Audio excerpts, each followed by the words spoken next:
내가 누군가 했네. 20년 전 우리 집에 옷 보따리 싸들고 와서 팔아달라던 그 장사치 아니야? 제 인생에서 가장 행복해야 했던 상견례 자리. 예비 시어머니의 입에서 터져 나온 첫마디였습니다. 순간 공기가 멎었습니다. 식탁 위에 와인잔이 미세하게 떨렸고 제 심장은 얼음처럼 굳었습니다. 그녀는 제 남자친구 재혁을 향해 돌아서더니 차가운 눈빛으로 말을 내뱉었습니다. 내가 정신이 나갔구나.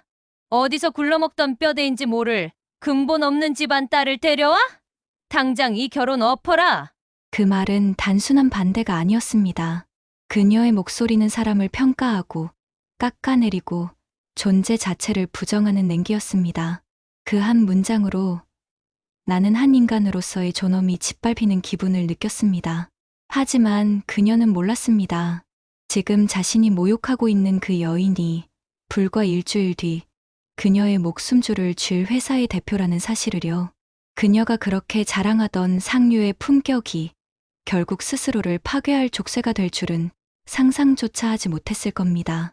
세상은 언제나 균형을 맞춥니다. 모욕은 돌고 돌아 가장 단단해 보이던 사람의 발밑에서 무너져 내리죠. 그녀의 오만한 말 한마디는 부메랑이 되어 돌아왔고 결국 자신의 인생을 송두리째 삼켜버렸습니다. 그리고 그 부메랑을 되돌려보낸 사람은 바로 그녀가 근본 없다고 조롱했던 저와 제 어머니였습니다. 안녕하십니까. 사연수다방의 박서진입니다. 오늘은 한 여자의 오만이 어떻게 파멸로 이어졌는지, 그리고 모욕 앞에서 침묵하지 않았던 저희 모녀가 어떻게 통쾌한 정의를 실현했는지 그 모든 과정을 낱낱이 들려드리려 합니다. 세상은 자주 착각합니다. 부드럽게 말하는 사람만이 교양 있는 사람이라고, 돈과 배경이 곧 품격이라고. 하지만 저는 압니다. 품격이란 그 어떤 상황에서도 타인을 존중할 줄 아는 마음에서 비롯된다는 것을요. 그날 상견례 테이블 위에서 부서진 것은 단지 결혼 약속이 아니었습니다. 그녀의 오만, 그리고 사랑이라 믿었던 관계의 진실이 함께 무너졌습니다. 그날의 굴욕은 제게 상처였지만 동시에 각성이었습니다. 그리고 그 상처는 이후 제 인생을 송두리째 바꿔놓았습니다. 이 이야기는 단순한 복수극이 아닙니다. 이건 한 여성이 존엄을 되찾는 이야기이자 모욕 앞에서도 무너지지 않고 끝내 자신을 지켜낸 사람의 기록입니다. 지금부터 한 사람의 오만이 어떻게 스스로의 무덤이 되었는지, 그리고 한 번의 모욕이 어떻게 정의의 칼날로 되돌아왔는지, 그 파국의 상견례로부터 시작된 이야기를 들려드리겠습니다. 제 이름은 박서진. 대형 로펌에서 기업 인수합병, 즉 M&A를 전문으로 하는 변호사입니다. 내게 세상은 언제나 단순했습니다. 인수하는 자와 인수당하는 자, 그 사이에는 냉정한 계산과 명확한 승패만이 존재했습니다. 나는 늘 계약서의 조항을 무기로 삼았고 감정은 불필요한 변수가 될 뿐이라 여겼습니다. 이성으로 살아가는 삶, 그것이 내 신념이었습니다. 하지만 그 신념은 한 사람 앞에서 흔들렸습니다. 남자친구 재혁, 그를 처음 만났을 때의 기억은 지금도 또렷합니다. 그는 단정했고 목소리는 조용했지만 단단했습니다. 함께 있으면 세상 모든 계산이 멈추는 듯했고 긴 하루 끝에 피로가 그의 미소 하나에 녹아내렸습니다. 그는 내일의 무게를 가볍게 만들어주는 사람이었고 나는 그와 있으면 이상하게 나 자신이 아니라 누군가의 여자로서 존재하고 싶어졌습니다. 처음으로 나를 지켜야 한다는 의무보다 누군가에게 기대고 싶다는 마음이 들었죠. 그의 어머니 윤희정 대표는 그 역시 존경할 만한 인물이었습니다. 패션 브랜드를 일군 여성 CEO, 세련되고 자존심 강하고 언론에서 자주 성공한 여성의 표상으로 소개되던 사람. 나는 그를 직접 만나기 전부터 이미 이름을 알고 있었습니다. 어쩌면 나의 내면 어딘가에는 그런 인물이 나를 인정해주길 바라는 작은 기대가 있었는지도 모릅니다. 반면 나의 어머니 김미경 회장은 전혀 다른 세계에서 인생을 읽고 오셨습니다. 시장에서 옷을 팔며 하루 16시간씩 서서 살아온 사람, 손마디에는 굳은 살이 박혀 있었고 피부는 햇빛에 그을려 늘 거칠었지만 그 손으로 나는 자랐고 그 손으로 세상에 맞서는 법을 배웠습니다. 어머니는 단 한 번도 약자를 탓하거나 부자를 부러워하지 않으셨습니다. 사람의 값어치는 돈이 아니라 이를 대하는 마음에서 나온다. 그 말은 내게 어떤 법 조항보다 더 절대적인 진리였습니다. 그래서 나는 어머니를 늘 자랑스러워했습니다. 누군가는 시장 상인이라 부르겠지만 내겐 누구보다 강인한 리더였습니다. 그리고 제역과의 결혼 이야기가 오갔을 때 나는 조금도 주저하지 않았습니다. 윤 대표와 어머니 서로 다른 길을 걸어왔지만 결국 같은 정상에 선 두 여성이 만나는 자리, 그 상견례는 나에게 단순한 절차가 아니라 상징적인 의미였습니다. 서로 다른 출발점일 뿐 결국 같은 길 위에서 만나는 사람들, 나는 그렇게 믿었고 그 믿음이 사랑보다 더 단단하다고 생각했습니다. 하지만 인생은 늘 예상하지 못한 틈으로 균열을 드러냅니다. 상견례를 며칠 앞두고 재혁이 내게 조심스레 말을 꺼냈습니다. 그는 웃었지만 그 웃음은 평소의 여유로움이 아니었습니다. 어딘가 불안했고 이미 일어나지 않은 일에 대해 미리 변명하고 있는 사람 같았습니다. 사랑은 모든 차이를 초월할 수 있다고 믿었으니까요. 서진아, 어떤 자리든 내 품위를 잃지 마. 상대가 어떤 말을 해도 내가 스스로를 존중하면 그게 진짜 격이야. 그 말씀을 듣는 순간 나는 잠시 눈을 감았습니다. 어머니의 목소리는 평소보다 부드러웠고 그 안에는 왠지 모를 예감이 스며 있었습니다. 지금 돌아보면 그건 단순한 당부가 아니라 경고에 가까웠습니다. 상견례 날 아침부터 비가 내렸습니다. 회색빛 하늘 아래 호텔 레스토랑의 조명은 따뜻했지만 왠지 모르게 공기가 무겁게 느껴졌습니다. 나는 준비된 미소를 지으며 어머니와 함께 자리에 앉았습니다. 어머니는 평소보다 더 단정했습니다. 오래된 정장 위에 진주 브로치를 달고 단아하게 머리를 묶은 모습은 품격 있는 여성이었습니다. 그때까지만 해도 나는 그날의 끝을 상상조차 하지 못했습니다. 약속 시간보다 정확히 30분 늦게 윤희정 대표가 들어섰습니다. 그녀의 등장은 한 장의 광고처럼 완벽했습니다. 은은한 진주 귀걸이, 매끈하게 다려진 트위드 수트, 그리고 고개를 약간 들고 들어오는 걸음걸이. 하지만 그 완벽함이 주는 인상은 세련됨이 아니라 냉정하고 치밀한 위계였습니다. 그녀는 자리에 앉자마자 미소를 지었지만 그 미소에는 온기가 한 점도 없었습니다. 눈길이 어머니에게 닿는 순간 그녀는 마치 오래된 기억을 떠올린 사람처럼 고개를 살짝 기울였습니다. 내가 누군가 했네. 20년 전 우리 집 납품하던 그 장사치 아니야? 아직도 그 일하시나 보네.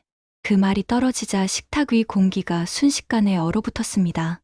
식당의 잔잔한 클래식 음악이 여전히 흘러나오고 있었지만 그 소리는 더 이상 들리지 않았습니다. 내 귀에는 오직 그녀의 비웃음과 유리잔이 흔들리며 부딪히는 작은 소리만이 남았습니다. 그녀는 와인잔을 들며 천천히 잔을 기울였습니다. 세상 참 좁네요. 사람 인연이란 게 이렇게 돌고 도는구나. 입꼬리를 올리며 말했지만 그 웃음은 반가움이 아니라 경멸이었습니다. 나는 순간 숨이 막혔습니다. 무릎 위에 올려둔 손이 떨렸고 손톱이 살을 파고드는 통증이 느껴졌습니다. 어머니는 아무 말 없이 제 손등 위로 손을 얹었습니다. 그 손은 오래된 흙냄새처럼 따뜻했지만 그 속에는 지금은 참으라는 단단한 의지가 담겨 있었습니다. 나는 입술을 깨물었습니다. 평생 누군가를 법정에서 몰아붙이며 살았지만 지금 이 순간만큼은 한마디도 할 수 없었습니다. 윤 대표는 어머니의 침묵을 오히려 조롱으로 받아들였습니다. 그녀의 시선이 재혁에게 향했습니다. 내가 정신이 나갔구나. 어디서 굴러먹던 근본 없는 집안 딸을 데려와? 이런 집안이 내 옆에 어울린다고 생각해? 그녀의 목소리는 높지도 않았지만 그 안에는 사람의 존엄을 깔아뭉개는 냉기와 오만이 섞여 있었습니다. 순간 재혁의 얼굴이 하얗게 질렸습니다. 그는 어머니를 말리려다 손을 멈추었습니다. 입을 열었지만 결국 아무 말도 하지 못했습니다. 나는 숨을 삼켰습니다. 심장이 쿵쿵 울렸고 온몸이 불타는 듯 뜨거웠습니다. 그러나 그 열기 속에서도 이상하게 차가운 생각이 들었습니다. 이 순간을 절대 잊지 않겠다. 그 생각이 머릿속에 단단히 박혔습니다. 그리고 그때 어머니가 조용히 냅킨을 들어 입가를 닦았습니다. 그녀의 동작은 느렸지만 단호했습니다. 냅킨을 접어 내려놓고 어머니는 마치 오래 기다린 대사라도 꺼내듯 고요한 목소리로 말했습니다. 오랜만이네요. 윤 대표님. 그 한마디에 윤 대표의 손이 잠시 멈췄습니다. 어머니는 그 틈을 놓치지 않고 말을 이었습니다. 그때 제 오두회상으로 가져가신 거 아직도 기억나네요. 그 빚은 아직도 남아있는데 혹시 그 돈으로 회사를 차리신 건 아닌가요? 그 말은 칼날이었습니다. 냉정하고 정교하고 정확한 복수의 칼끝. 순간 윤 대표의 얼굴이 굳었습니다. 그녀의 와인잔이 살짝 흔들리며 붉은 액체가 식탁보 위에 흩어졌습니다. 한순간에 식장은 정적에 휩싸였습니다. 재혁이 자리에서 벌떡 일어나 엄마, 그만이라 외쳤지만 이미 늦었습니다.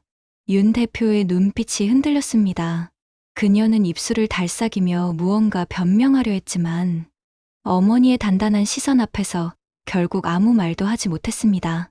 그녀의 세련된 미소가 천천히 무너졌고 대신 얼굴에는 굴욕과 분노가 뒤섞인 표정이 번졌습니다. 식탁 끝에 와인잔이 쓰러지며 챙하는 소리를 냈습니다.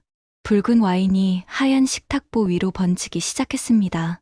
그 장면은 마치 누군가의 체면이 천천히 붉게 스며드는 것처럼 보였습니다. 그 한마디로 상견례는 끝났습니다. 윤 대표는 아무 말 없이 자리에서 일어났고 재혁은 멍한 얼굴로 우리를 번갈아 바라봤습니다. 나는 아무 말도 할 수 없었습니다. 마음속에서 무언가가 부서지는 소리가 들렸습니다. 그날 저녁 집으로 돌아오는 차 안에서 어머니는 한마디도 하지 않으셨습니다. 창밖에는 비가 내리고 차창에 비친 불빛들이 길게 번지고 있었습니다. 나는 조수석에 앉아 손을 모은 채 침묵했습니다. 눈앞에는 여전히 윤 대표의 표정이 아른거렸습니다. 모욕감, 분노, 그리고 서늘한 결심이 뒤섞인 감정이 가슴을 가득 채웠습니다. 나는 그날 이후 재혁을 다시 볼 수 없을 줄 알았습니다. 하지만 그것은 단지 희망에 가까운 착각이었습니다. 진짜 파국은 아직 시작조차 하지 않았습니다. 며칠 뒤 윤희정 대표가 저희 회사로 찾아왔습니다. 사과를 하러 온 것이 아니었습니다. 그녀의 패션 브랜드가 회계 비리와 자금 유용으로 무너지고 있었고 결국 어머니가 운영하는 대기업에 인수될 위기에 처해 있었습니다. 언론에는 이미 여러 차례 의혹이 보도되었고 금융감독원에 감사가 들어왔다는 소문도 들려오고 있었습니다. 겉보기엔 여전히 단정한 정장을 차려입고 있었지만 그녀의 눈가에는 짙은 피로와 초조함이 깔려 있었습니다. 어머니의 비서가 문을 열자 윤 대표는 마치 기다렸다는 듯 급히 들어와 무겁게 고개를 숙였습니다. 김 회장님, 제발 이번만은 도와주세요. 제 회사는 제 인생이에요. 제가 잘못했어요. 그날 말도 다 제 오만이었어요. 그녀의 목소리는 이미 떨리고 있었습니다. 처음 봤을 때의 여유로운 미소도 권위적인 태도도 없었습니다. 대신 절박한 생존 본능이 그녀를 잡아끌고 있었습니다. 그녀는 말끝을 잇지 못한 채 마침내 의자에서 무릎을 꿇었습니다. 완벽했던 구두가 차가운 대리석 바닥에 닿는 소리가 기이하게 울렸습니다. 그녀는 손끝을 떨며 어머니의 치맛자락을 붙잡았습니다. 김 회장님, 제발 인수만은 멈춰주세요. 그 회사엔 수백 명의 직원이 있어요. 그들의 생계가 달려있다고요. 어머니는 잠시 침묵했습니다. 회의실 안의 공기가 숨막히게 정적이었습니다. 그녀는 천천히 윤 대표를 바라봤습니다. 표정은 단단했지만 분노보다는 냉정함이 앞섰습니다. 윤 대표 사업은 감정이 아니라 숫자로 하는 겁니다. 이건 복수가 아니라 원칙의 문제예요. 그 한마디는 조용했지만 무게가 있었습니다. 윤 대표의 얼굴이 일그러졌습니다. 김 회장님, 그래도 인간적으로 인간적으로 말하자면 당신이 내 딸에게 했던 말부터 떠오르네요. 어머니의 말이 끝나자 윤 대표는 입을 다물었습니다. 그녀는 결국 아무 말도 하지 못한 채 자리에서 물러났습니다. 뒷모습에는 자존심이 아니라 두려움이 남아 있었습니다. 그날 이후 재혁이 저를 찾아왔습니다. 그의 눈은 충혈되어 있었고 며칠째 잠을 자지 못한 사람처럼 보였습니다. 서진아, 제발 엄마 좀 설득해줘. 우리 회사 인수되면 엄마 감옥 갈지도 몰라. 그 사람들은 우리 가족을 완전히 끝내버릴 거야. 그는 울며 매달렸습니다. 예전에 부드럽고 여유로운 재혁은 없었습니다. 대신 모든 걸 잃을까 두려워하는 어린아이의 얼굴이었습니다. 하지만 나는 이미 결심했습니다. 사랑도, 연민도 법 앞에서는 핑계가 될 수 없다는 것을. 그의 어머니가 내 어머니를 무시했을 때 그녀는 인간의 존엄을 짓밟았습니다. 그리고 지금 그 대가를 치르고 있는 것 뿐이었습니다. 나는 그에게 조용히 말했습니다. 재혁 씨, 감정으로 법을 흔드는 순간 세상은 무너집니다. 그걸 당신도 잘 알잖아요. 그는 고개를 숙였고 아무 말도 하지 못했습니다. 우리는 그렇게 침묵 속에서 마지막 대화를 마쳤습니다. 며칠 뒤 나는 우연히 한 통의 전화를 듣게 되었습니다. 로펌 회의실 복도 끝에서 문이 살짝 열려 있었고 안에서는 재혁의 목소리가 들렸습니다. 엄마, 나 정말 서진이를 설득할 수 있을지 모르겠어. 그 말 뒤로 차가운 여자의 목소리가 이어졌습니다. 서진이 그녀는 아직 재혁이한테 미련이 있는 것 같으니까 그걸 이용해. 합병만 막으면 우리가 살 수 있어. 순간 머릿속이 하얘졌습니다. 나는 문틈으로 들려오는 그 대화를 끝까지 들었습니다. 그녀는 여전히 반성하지 않았습니다. 모욕이 불러온 파멸의 순간에도 그녀는 끝까지 사람을 이용하려 했습니다. 그 말로 모든 것이 끝났습니다. 나는 변호사로서 그리고 한 인간으로서 그들의 거짓된 구원을 더 이상 용납할 수 없었습니다. 그날 밤 나는 모든 관련 자료를 검토했습니다.